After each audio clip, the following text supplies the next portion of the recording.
I want to start with a couple of stories this morning. So first one, I'd just like you to know how wicked my heart is. This is it. It's Confessions of a Pastor, get off my chest. I remember a moment, Monica and I were living in Glasgow. We had become really enamored by a friend. Okay, man, there's always so much to this story. We got, for our wedding, you get the china and you got all these little cups and all the little cups match. And we'd have 20 people over for coffee and all the cups are sitting around and you go to grab your cup and you don't know what one's yours. And it's like, is that mine? Is that mine? Is that your cup? That's got lipstick. That's definitely mine. Okay.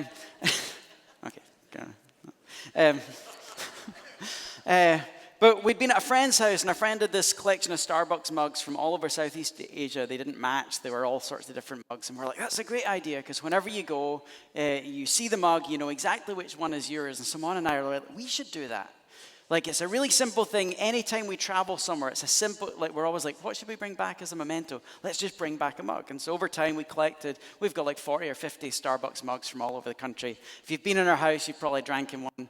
And it's just one of those ways people come in, they know what their mug is, and that was the goal. So we have this moment, we're in Glasgow, we've got this growing collection of mugs. We are cooking breakfast on a Friday morning for a whole ton of people, and we had some family in town who wanted to help. Now, our kitchen was kind of small, not very conducive to having multiple people help in this moment. So I'd asked this particular person, hey, the best thing you can do is go sit through in the other room, just chat with people. Oh, no, I want to help. I'm like, honestly, the best help that you can be right now is just go through to the other room. I need space here, there's not enough room, so just go through to the other room. So as I'm starting to do stuff, this person decides, well, I'm going to do the dishes. And so squeezes in behind me and starts doing the dishes. And inside I'm like, just go to the other room, please. And then, of course, what do I hear? And I turn around and my New York Starbucks mug was lying in pieces in the sink. My internal reaction, I was seething. On the outside, I was like, oh, it's not a big deal. And inside, I was seething over the loss of a mug. Now, just to give a little bit of context, they've stopped making these mugs, so these are important collectibles that you can't replace unless I want to spend $60 for a mug.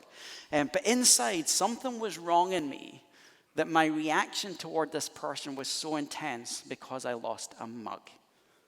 What's going on in me? Let's go to the contrast, completely other side. I'm in India, as I often would do. I go and I spend time at the orphanage. I know all the kids. They know who I am. I love playing with them. And slowly over time, it's my mission. Learn all their names, know who they are. And so there's this one kid, his name was Ajay, and we're at the orphanage. And I'd probably been 2 or 3 times, and he'd hit the age where he was aging out. And so he's letting me know, it's the end of my trip. I'm getting ready to go home. And he's like, I won't be here next time you're here. And I was like, oh, that makes me really sad. You're one of my favorite people to play with. And he's like, but I'll be right back. And he goes away into his room and he comes back out with this. And he's like, I want you to take this so that you'll remember me. This is his only possession. In a previous trip, some missionaries a mission team had come out. They brought a bunch of these Beanie Babies, gave them to all the kids. This is the only thing he owns. And he's like, I want you to remember me. So would you take this thing with you to remember me? It was dirty. It was stinking.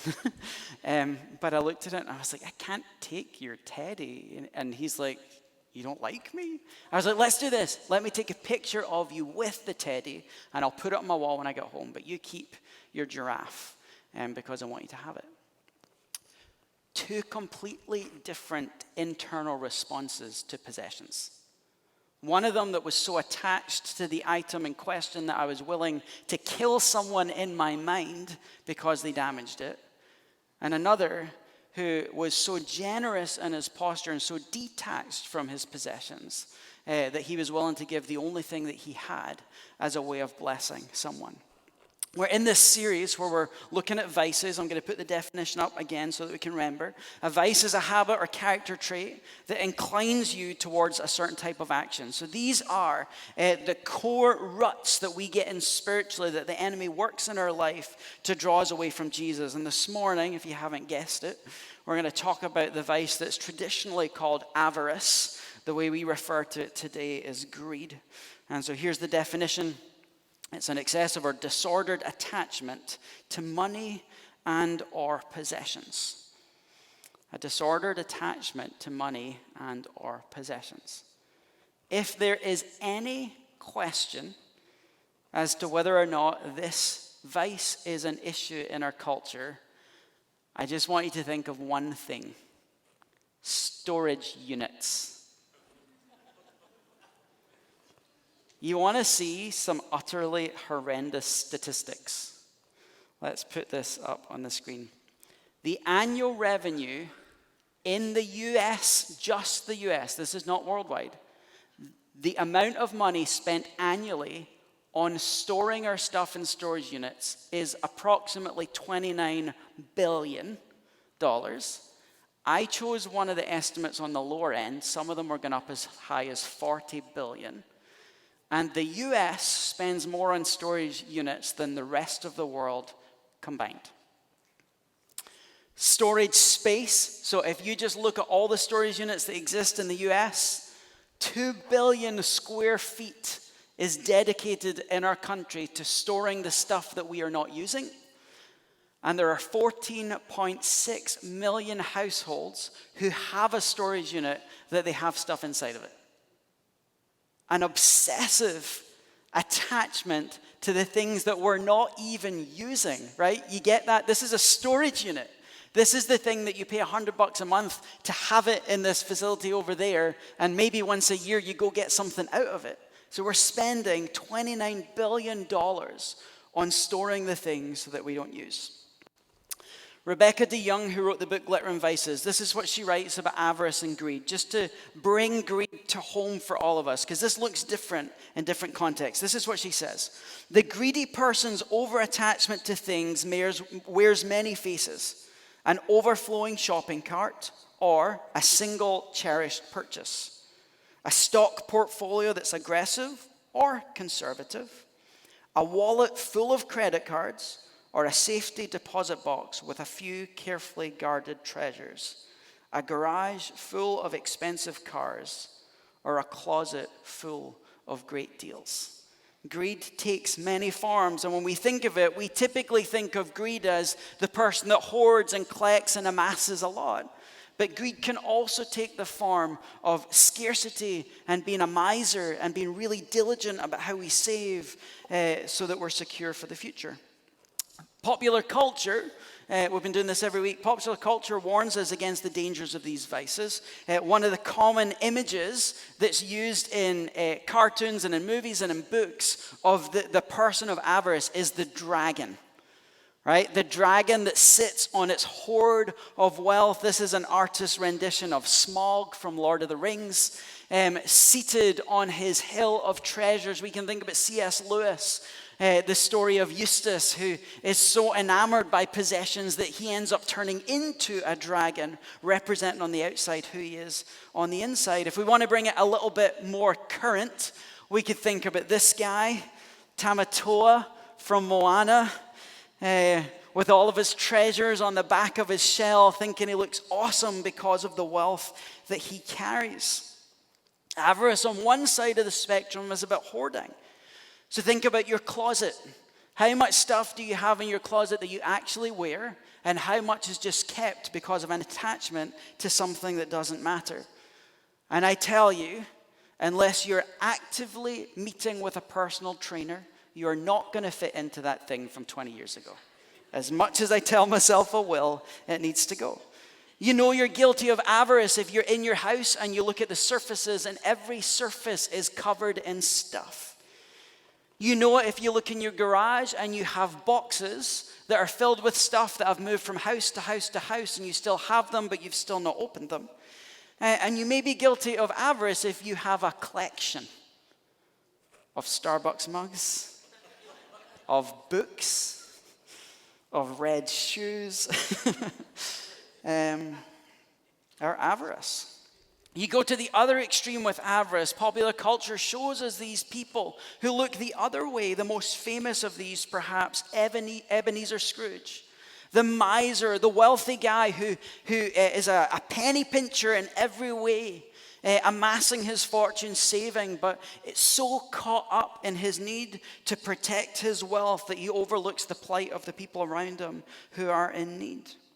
We are so caught up in avarice. Of course, the Bible has a lot to say about this topic, right? Jesus, in the church, we make a big deal about sex and sexuality, right? We make a lot of judgments about what people do in the sexual arena out there in the world. Jesus has more to say about money and finances than he has to say about sex. But as the church in the West, we are much more vocal about what those people are out there are doing with their bodies and much more happy approving of our own avarice. Both of them, deadly sins and capital vices that rob us of the fullness of life that Jesus has for us. Here's one of the things that Jesus says. This is the Sermon on the Mount, that core teaching of his about the ethics of the kingdom of God. He says this in Matthew 6, "Don't store up for yourselves treasures on earth, where moths and vermin destroy and where thieves break in and steal. But store up for yourself treasures in heaven, where moths and vermin do not destroy and where thieves do not break in and steal. For where your treasure is, there your heart will be also. No one can serve two masters. Either you will hate one and love the other, or you will be devoted to one and despise the other. You cannot serve both God and money." Money and possessions are gods in our culture. We use the language idolatry. We don't talk about things being gods out there, but in reality, money and possessions are gods of our culture. And what happens with gods historically? We build temples in their honor. We engage in rituals to satisfy them. And a lot of the time, money goes into the investment of the upkeep of the temple of the God that we worship. In our society, we get caught up in accumulation. I want to amass as much as I can because if I have enough, it's going to give me the status and the value that I want. We worship our objects. People line up overnight to get the newest iPhone. They just want an item and they'll spend a night sleeping outdoors to get it. On the other extreme, if we're caught up in penny pinching, what are we saying? I am the one responsible for my own safety and security. So I'm going to pinch and I'm going to save and I'm going to amass money in the background so that I am secure in the future. Both options reject God as the one in control and set ourselves and our pleasures up as the one to be worshipped. If money is our God, and historically gods are worshipped, you do realize our culture is filled with temples to the goddess Avarice. Here's a picture of one of them. Just think about it for a minute. A temple dedicated to the worship of possessions. People engage in rituals. Every Friday at 10 a.m. I go to the mall. Kids, that we get done with school and we go hang out at the mall. We browse the stores. Sadly, it's moved from a physical temple to a digital temple. And now Amazon, this huge industry that we spend so much. How many of you are in a conversation and going, man, we need something to organize our bathroom, and the first thing you do is pull out Amazon and start looking for these possessions, and before you know it, you've ordered something you didn't actually need, you hadn't budgeted for, you put no planning into, and then it arrives at the house and you're like, it's not even what I need. These rituals, the money that's invested, these temples that are built. Here's a question, a couple of questions to think about. How much time, if you could stop and compute, maybe do it this week, how much time do you devote to thinking about purchasing things?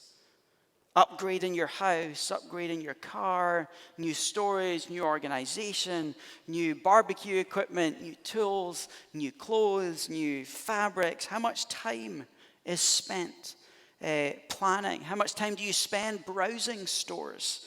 The other question is, think about your bank account. If someone could get access to all of your financial records and knew nothing else about you, what would your finances tell them about what you value and the kind of person that you are? Would they say you're a person that cares about justice and meeting the needs of the poor and the oppressed? Or would it say that you're a person that cares about yourself and amassing objects and wealth. I want to look at 3 issues briefly, 3 elements that avarice is involved in, and they're these. We'll look at them one at a time. But avarice breeds ingratitude, it strangles generosity, and it ignores justice. So first of all, avarice at work in us breeds ingratitude. Historically, in the conversation about the deadly sins or the capital vices, typically pride is the one that's put at the forefront as the primary sin from which all of the others flow. Ignatius of Loyola, who we get the Jesuit movement from, he argued very passionately that ingratitude was actually the primary sin from which all the others came. Because before Adam and Eve could take the apple and decide in pride they were going to try and be like God, they had to reject all of the good things that were given round about and be ungrateful for them and pursue the one thing that they couldn't have. Avarice keeps us looking for more instead of being grateful for the things that we have. We are constantly, this is the language one writer says about this, we're constantly working to upgrade our lifestyle, making us ungrateful for the things that we already have. I mean, you go back to the beginning of the Bible. Exodus, the 10 Commandments, number 10 of the 10 Commandments is aware of the danger of avarice. It says, you shall not covet your neighbor's house, you shall not covet your neighbor's wife, or his male or female servant, his ox, donkey, or anything that belongs to your neighbor. Avarice leads us to want things that are not ours. It leads us to want things that we shouldn't have, to take what others have. It leads to lying and scheming and hiding. How many people in the room, you don't need to show your hands, how many people in the room have bought something and tried to hide it from someone else in their life because you didn't want them knowing that you were spending the money on it? Sorry, babe. Avarice leads to all these other issues, deception being one of them. Secondly, avarice strangles our generosity.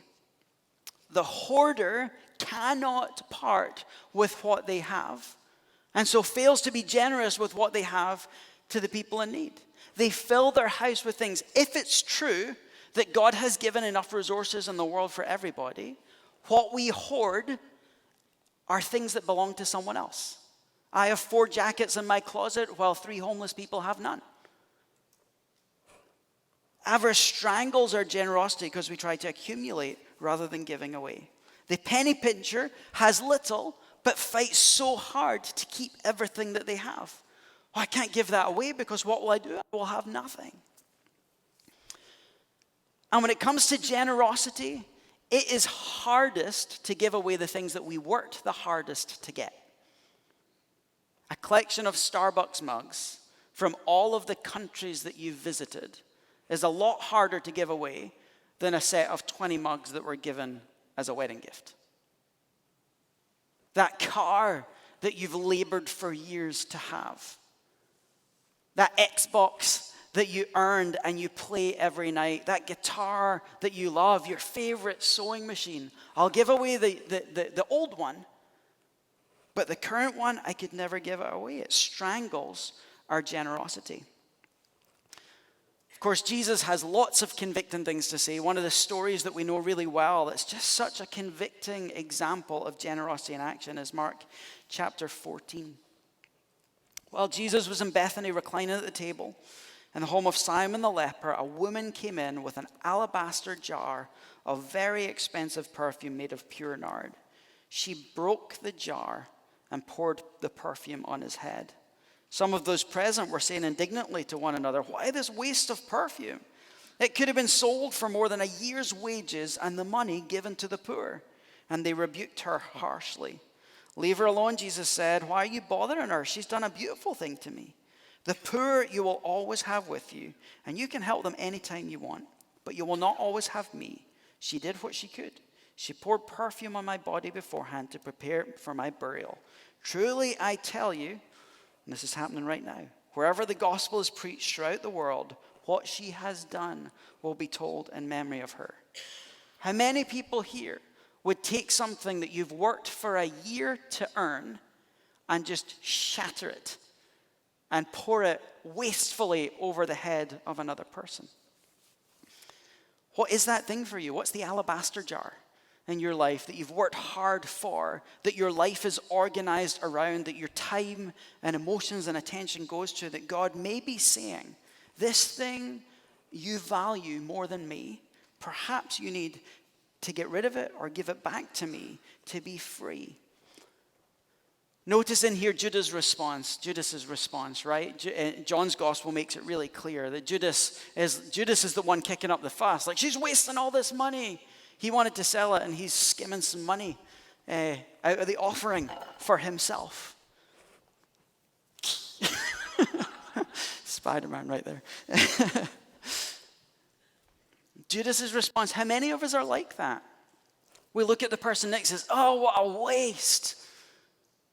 See how much money they spend on books as we pile up our fabric in the corner.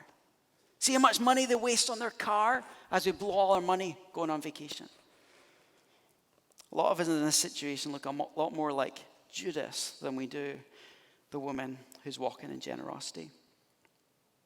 Finally, avarice ignores the plight of the needy. Avarice is opposed to justice. It ignores justice around us. There are certain images that I've seen that just haunt me. Here's one of them. There are lots of examples of this where you see wealth and poverty side by side. This is Mumbai, India. You've got the wealthy area with all of these high-rise flats. This is the home of Bollywood and all their movie industry. And right next to it, this shanty town of people living in huts and cardboard boxes with tarp roofs. If ever there's a picture of the uneven distribution of wealth, it's right here. And I wonder how many of those houses have stuff stored up in their closets that the people in these blue roofs needed.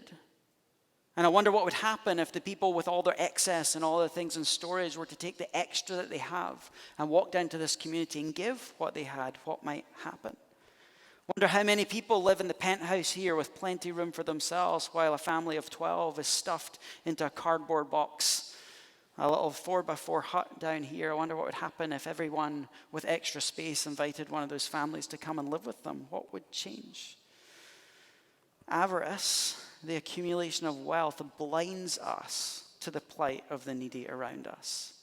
How many of you drive to Target to top up the things that are missing, to buy some new cushions, some new plants, and ignore the homeless person on the way past because you're so busy focused on what you need to get that you forget that there's someone with a need that you pass on the way?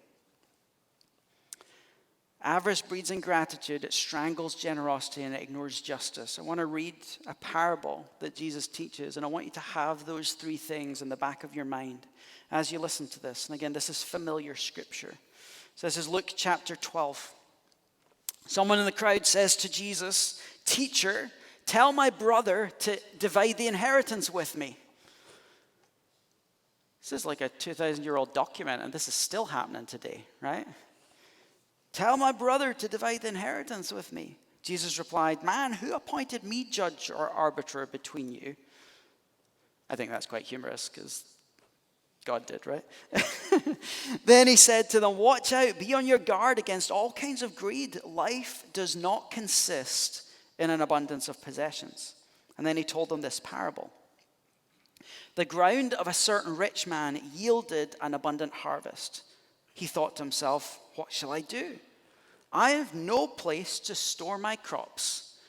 And the beginning of the self-storage industry happens right here. Then he said, "This is what I'll do. I'll tear down my barns and I'm going to build bigger ones. And there I will store my surplus grain. And I'll say to myself, you have plenty of grain laid up for many years. Take life easy, eat, drink, and be merry." But God said to him, "You fool. This very night your life will be demanded from you. Then who will get what you've prepared for yourself? This is how it will be with whoever stores up things for themselves, but is not rich towards God." Then Jesus says to his disciples, "Therefore I tell you, do not worry about your life, what you'll eat, or about your body, what you'll wear. For life is more than food, and the body is more than clothes. Consider the ravens. They do not sow or reap. They have no storeroom or barn, yet God feeds them. And how much more valuable you are than birds. Who of you, by worrying..." about whether you've got enough, or whether a house is nice enough, or whether there's enough in retirement, which of you, by worrying, can add a single hour to your life? Since you cannot do this very thing, why do you worry about all the rest? Consider how the wildflowers grow. They don't labor or spin. Yet I tell you, not even Solomon in all of his splendor was dressed like one of these. If that's how God clothes the grass of the field, which is here today and tomorrow is thrown into the fire, how much more will he clothe you, you of little faith? My mind jumps off places when I'm reading these sorts of things. Back to Genesis chapter 3. Man and woman naked in the garden, walk into sin, disobey God. And what's the first thing he does? He clothes them. From the beginning, this is what he's done. Do not set your heart on what you will eat or drink. Do not worry about it, for the pagan world runs after those things, and your Father knows that you need them. But seek his kingdom, and these things will be given to you as well. Do not be afraid, little flock, for your Father has been pleased to give you the kingdom. So, sell your possessions and give to the poor. Provide purses for yourself that will not wear out, a treasure in heaven that will never fail, where no thief comes near and no moth destroys. For where your treasure is, your heart will be also. Tough words. The implication of this story is this man is building this barn to store up his things while people in his neighborhood go hungry. He's storing up surplus for himself and ignoring the needs of the people around. He's so caught up. I don't know if you noticed, I'm just going to sit, I'm going to eat, drink, I'm going to be merry, which is a direct violation of all of the biblical commands to work and to contribute and to do your role, not to be lazy and sit back and do nothing. James takes it further as he's explaining to us the issue, and he's looking at the church that's there in Jerusalem and the issues they have with favoring the rich over the poor and the difficulties that are there. And James says to the church, religion that God the Father accepts as pure and faultless is this: look after the orphans and the widows in their distress, and keep yourself from being polluted from the world. But when I look at the church, particularly in the West, but it's true all over the world, I see a religion that's very polluted by the world, that ignores the plight of the widow and the orphan. Our greed, our avarice of pursuit of wealth and riches causes us to overlook the very things that break the heart of God. Did you know that the point of owning stuff is for the sake of serving other people? Is that, this is what one writer says, do you look at your paycheck that way?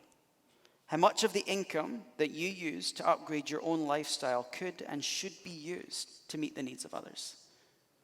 Is that how you see the things that you have? Is that how you see the money that's coming in? So what's the cure for avarice? You know, we can't fix all this stuff in our life. So spiritual disciplines are the process and the activities that we do that open us up to the way that the Spirit wants to transform us. So just fly through these quickly. Here's what it takes to challenge avarice in our lives. The first one is detachment. We have to detach our affection from the material possessions we have. This is about right ordering. God doesn't say have nothing. He says don't worship the stuff that you have. So right ordering. We just sang a song that said, I just want you. Nothing else. Nothing else will do. I just want you. And a new Tesla. And a new front door, and a kitchen upgrade. I just want you, nothing else matters. So everything that I'm about to say from here is building on how do we detach? So number 2, simplicity. The discipline of simplicity. Commit to living with less. Go into your closet and say, what is here that realistically I have not touched? What one person suggests with your clothes, right? Go into your wardrobe, turn all the coat hangers facing the wrong way around. And then every time you wear something, you put it back in, put the coat hanger the right way around, and at the end of the year, you'll see all of the stuff that you haven't touched. And get rid of it. Go to the storage unit, get rid of the stuff. Look in your closet, what do you have more of? Give them away.